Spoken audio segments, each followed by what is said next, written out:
Ben ritrovati, rieccoci insieme anche quest'oggi, cari telespettatori, e ci fa piacere avere qui con noi in studio Massimo Zanetti, che è coordinatore provinciale UIL Veneto Padova. Grazie. Grazie a voi. Non segretario. Coordinatore provinciale della UIL di Padova, sì. Allora, parliamo, è doveroso farlo, io lo faccio spesso perché mi sembra che sia un tema che merita comunque attenzione sotto diversi spaccati, l'abbiamo analizzato insieme più volte, quindi di sicurezza sul lavoro, anzi di insicurezza sul lavoro, non solo di morti perché quelli ci sono, ma io direi anche, come lei accennava prima che stavamo chiacchierando, dei numeri spaventosi di feriti. Di invalidità, che poi possono essere invalidità permanenti, che provocano delle menomazioni importantissime, di cui si parla molto meno, perché questo è un altro fatto, cioè fa scalpore giustamente il decesso, una tragedia, però anche il fatto che una persona a seguito del proprio lavoro nella quotidianità, senza colpa né pena, possa restare gravemente lesionato, provoca delle ripercussioni gravissime, perché non sempre puoi mantenere il posto lavorativo, anche questo è un dato di fatto, sì. Quindi ci sono delle conseguenze. Lei mi parlava di dati inquietanti. Ma io mi sono avvalso, perché credo che altrimenti rischiamo di esprimere, per carità, ognuno il suo pensiero e va rispettato, ma io credo che se partiamo dai dati dell'INAIL, che è un istituto nazionale, quindi è proprio quello che segue sia la questione relativa agli infortuni sul lavoro e quindi alle conseguenze che questi determinano, sia rispetto ai morti lavoro, i numeri che emergono sono, dal mio punto di vista, numeri da campo di battaglia. No? Nell'ultimo quadriennio 2021-2024, poi vediamo cosa è successo già nei primi mesi del 25, noi abbiamo 4.442 persone che sono morte per lavoro, cioè sono andate a lavorare e non sono tornate a casa.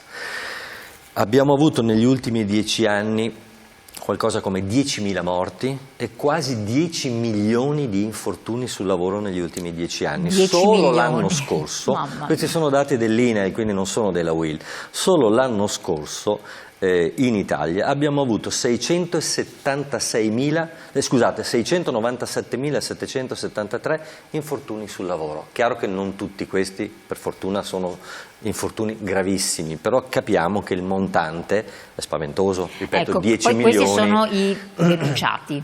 Sì, poi c'è tutto il mondo del sommerso che lì, bravissima, poi c'è tutto il mondo del sommerso sul quale, come è noto, l'economia sommersa in Italia non dico che ha un PIL quasi uguale a quello nazionale, perché non è vero, ma un PIL importante e quindi evidentemente anche il sommerso ha conseguenze rispetto alle questioni della sicurezza nei posti di lavoro, dove evidentemente non c'è, ma questo lo si scopre quando avvengono soprattutto le stragi multiple sulla catena di appalti e subappalti, si fa vedere l'ultimo appalto e i lavoratori spesso non sono nemmeno regolari, spesso non sono nemmeno assunti, però in quel quartiere ci lavorano, quindi questo è quello che ci dicono le statistiche. Poi io credo che sia però importante fare una riflessione a monte rispetto a questa partita. È cambiato qualcosa negli ultimi 10 anni? Ma infatti quello che volevo la domanda che io mi pongo sempre, vabbè, siamo partiti da una condizione disperata e negli ultimi anni lo sviluppo ha determinato sicuramente delle cose positive.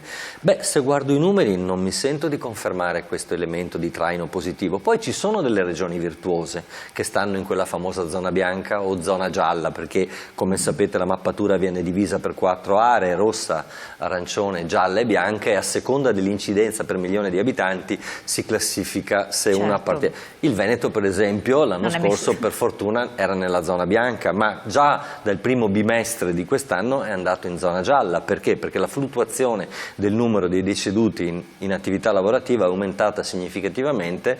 60 morti abbiamo avuto in Italia nel primo bimestre del 2025. Ecco, entrando voi come sindacato siete riusciti a entrare anche a comprendere nel merito le dinamiche, perché tante volte capendo queste si riesce anche a vincere il modo in cui agire, operare, perché voi come sindacato giustamente avete anche una parte importante nelle aziende, e quindi potete lavorare dove manca la formazione, oppure per carità non vogliamo, lei viene dalla pubblica amministrazione, sa benissimo la situazione degli Spisal, l'anno scorso anche voi sindacato siete stati coinvolti perché c'è stato un abbassamento, se non sbaglio, della retribuzione che ha creato un po' adesso di... magari ci adesso ne acceniamo torniamo quindi senza infierire sugli organi di controllo che non ci sono a sufficienza e tutto, però ci sono vari versanti su cui potete eventualmente agire. Qual è quindi? Allora, intanto partiamo da un elemento di riferimento che è molto importante, perché sono 4 le aree o macro aree dove avvengono maggiormente decessi per motivi legati all'attività professionale e lavorativa. La costruzione, 564 decessi l'anno scorso, trasporti e magazzinaggio 434 vittime, attività manifatturiere 411. Se poi noi proviamo ad andare più addentro a questi numeri per cercare di capire cosa succede, sicuramente c'è una responsabilità anche in capo al lavoratore che spesso non ha fatto profitto laddove c'è stata la formazione della validità di quella formazione. A cosa mi riferisco? Che se per esempio vanno portati i sistemi di protezione, soprattutto se si sta sopra un tetto e poi non lo si portano e si scivola, è evidente che quello che ne consegue può essere un incidente che varia la gravità dell'effetto prodotto. Ma in moltissimi casi è proprio legato all'inosservanza delle disposizioni previste dal decreto legislativo 81 in materia di sicurezza sul lavoro. Quindi allora questo capiamo che la norma c'è, la legge c'è. La norma c'è, la legge c'è, il decreto legislativo 81 e le successive modifiche copre le varie situazioni. Copre ovviamente il mondo del lavoro più in generale, poi ci sono pochi leader, e mi riferisco a alcune aziende assolutamente in grado di garantire la formazione e farla in maniera dovuta, adeguata, seria, e guarda caso lì non ci sono incidenti mortali o sono rarissimi, e poi ci sono aziende, io parlo per esempio anche qui del Veneto, dove la formazione è vista come un fastidio, come un costo, come un qualcosa che va tagliato perché non necessariamente utile, e lì poi guarda caso gli incidenti possono moltiplicarsi. Poi certo c'è anche un problema culturale, quando parlo culturale mi riferisco al fatto che il lavoratore deve prendere consapevolezza che se non si sente sicuro a fare quel tipo di attività non la deve svolgere, perché ne va di mezzo la propria vita in molti casi. E poi c'è la questione per me rilevantissima, l'abbiamo visto quello che è successo al supermercato lì a Firenze, ma l'abbiamo visto anche a Castellaccio, l'abbiamo visto la catena degli appalti e dei subappalti che spesso tende a diventare, soprattutto nei cantieri molto importanti e molto grossi, infinita. Il committente non sa mai cosa succede nel finale del subappalto, dove spesso si annidano condizioni di lavoro precario, nero, o famosi lavoratori fantasma, cioè lavorano ma nessuno sa che stanno lì per lavorare, situazioni dove quindi la sicurezza è semplicemente un orpello e un fastidio, però poi lì si annidano le disgrazie a cui facevo cenno con i 4.432 morti che abbiamo avuto tra il 21 e il 24. Ecco, in questa filiera ibrida in qualche modo non si riesce ad agire, se ne è parlato più volte, appunto appalto e subappalti, arrivare che poi al ribasso in molti casi, poi si era intervenuti con una normativa, soprattutto nel settore edile. A che punto è della situazione? Ma ci sono, intanto cominciamo a dire che ci sono anche dei buoni protocolli su sicurezza sul lavoro. Noi ne abbiamo fatto uno con la Giunta di Padova qualche anno fa, ne è stato fatto recentemente uno importante anche in Regione Veneto. Il problema è che poi se si fanno questi protocolli d'intesa, questi vanno ovviamente a cascata applicati in maniera importante. Noi per esempio come UIL continuiamo a chiedere che valga l'architrave giuridico che c'è per l'appalto pubblico anche nel privato. Quindi che il committente alla fine ha una responsabilità in capo, a prescindere dalla produzione a remoto di quello che avviene nei subappalti. Perché questo significa controllare la catena di produzione, e questo significa sapere che quei lavoratori che sono lì hanno fatto la formazione, significa sapere che quei lavoratori che sono lì sono in grado di fare la specifica funzione, e questo significa anche che noi possiamo garantire effettivamente una riduzione significativa.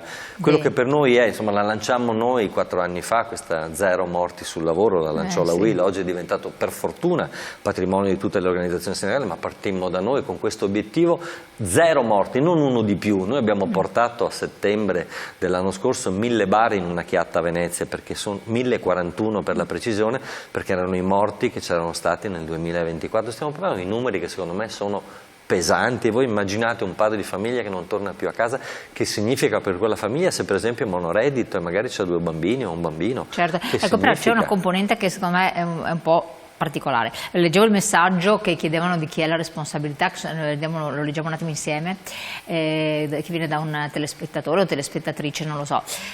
Ma sono numeri da campi di battaglia, quella dei morti e feriti in ambito lavorativo, ma di chi è la responsabilità? Ecco, da questo punto di vista io dico, se la parte datoriale avesse la piena consapevolezza, adesso poi dovranno fare anche i corsi di formazione per i datori di lavoro che forse li possono anche illuminare, consapevolezza di cosa comporta, perché al di là di tutto togliamo l'aspetto umano, che uno non abbia cuore, non abbia, ci può stare, ognuno ha la propria sensibilità, non gli interessa, sono tutti numeri, sono forza lavoro, fine, però sei responsabile penalmente, civilmente, abbiamo visto gli esiti di processi che durano anno, però poi dopo arriva la condanna, quando meno te l'aspetti, hai fatto sul più bello della tua vita, pam, ti arriva questa condanna e finisci dove finisci, la tua famiglia verrà dissestata perché l'azienda, insomma sono cose pesantissime, il caso Toyota, no, se non sbaglio, adesso, ha fatto notizia questi giorni. Ti viene il dubbio e dici forse è meglio che mi eviti tutto questo problema a fronte di tot lavoratori e che sto un pochettino più attento, giusto? Certo. E questa è la formazione della parte datoriale, per razionalizzare, far razionalizzare questo concetto che già è un deterrente, perché è come dire, io sono in un condominio, sono in una casa privata e ordino che mi vengano gli operai a mettere a posto i pannelli sul tetto, io sono responsabile. Certo. E se ho bene questa idea presente, che non tutti ce l'hanno, che deve mettersi la cordina e agganciarsi e non fare l'acrobata. Attorno al tetto il parapetto che prevede che nel caso di scivolamento è trattenuto. E se questo scivola sono responsabile penalmente io committente, ti cambiano i presupposti, quindi responsabilità, vedere la parte datoriale quanto è coinvolta, ma quanto anche il lavoratore dicevo prima, ha la contezza. Allora, io lo dicevo prima parlavo di cultura che magari poteva essere frainteso come termine, uno pensa alla cultura come la quantità di conoscenza che uno ha in uno o più ambiti. Quando io parlo di cultura e di sicurezza sul lavoro mi riferisco proprio alla consapevolezza che il lavoratore deve avere, che per svolgere quell'attività deve essere stato formato e conoscere quindi anche l'aspetto dei rischi correlato all'attività che lui svolge, perché è evidente che se uno sta tutti i giorni taglia gli alberi e usa una motosega deve sapere che per esempio se non ha gli occhiali previsti, se non ha il cappello previsto, se non ha le scarpe adeguate e se non ha la barra di protezione davanti alle mani, è evidente che nel momento in cui taglia un albero può avere delle conseguenze gravi di tutti i tipi. Quindi questa è la cultura della sicurezza anche in campo al lavoratore. Però poi c'è anche un altro problema che, come dire, è intersecato, perché io non credo che sia unico il problema come non è unica la soluzione. Ci vuole una sinergia di intenti che sia un pochino più generalizzata. E mi riferisco al fatto che comunque si fanno ancora troppo pochi controlli, oppure i controlli arrivano una volta che è arrivato il morto, allora lì lo Spisa, l'Ispettorato del Lavoro, il nucleo dei Carabinieri dell'Ispettorato del Lavoro, arriva l'ASL, ma è tardi, no? Allora la questione per esempio dei controlli noi l'abbiamo sollevata più volte, così come abbiamo sollevato più volte che per esempio sarebbe finalmente arrivato il momento di istituire una procura speciale che segua tutto ciò che ha attinenza alle morti sul lavoro. Perché poi per esempio non istituire il reato di omicidio all'interno del codice penale? Faccio un esempio, hanno istituito qualche anno fa il reato di omicidio nautico, tradotto: se lei con la sua piccola barca a Chioggia fa una manovra, non si accorge che c'è una persona in acqua e lo uccide, lei ha fatto un omicidio. Mi spiega per quale motivo, se una ragazza a cui sono stati tolti i dispositivi da un attrezzo per produrre di più, erano dispositivi di protezione, quello non è classificato come omicidio. Il caso di Luana D'Orazio è emblematico sotto questo punto di vista. Quindi noi abbiamo anche avanzato delle proposte, abbiamo detto istituzione di una procura speciale, istituzione dell'omicidio sul lavoro, più controlli. Per fare più controlli bisogna che vi siano un maggiore numero di assunzioni in campo ispettivo. Nel campo dello Spisa sappiamo come è ridotto per esempio lo Spisa a Padova, forze molto basse rispetto alla dotazione organica prevista, quindi come vede sono tante le questioni. Torniamo su questi temi perché abbiamo un intervallo pubblicitario brevissimo che incombe su di noi. Voi se avete delle domande, volete fare delle osservazioni approfitate, ne mandate i vostri WhatsApp tra pochi secondi.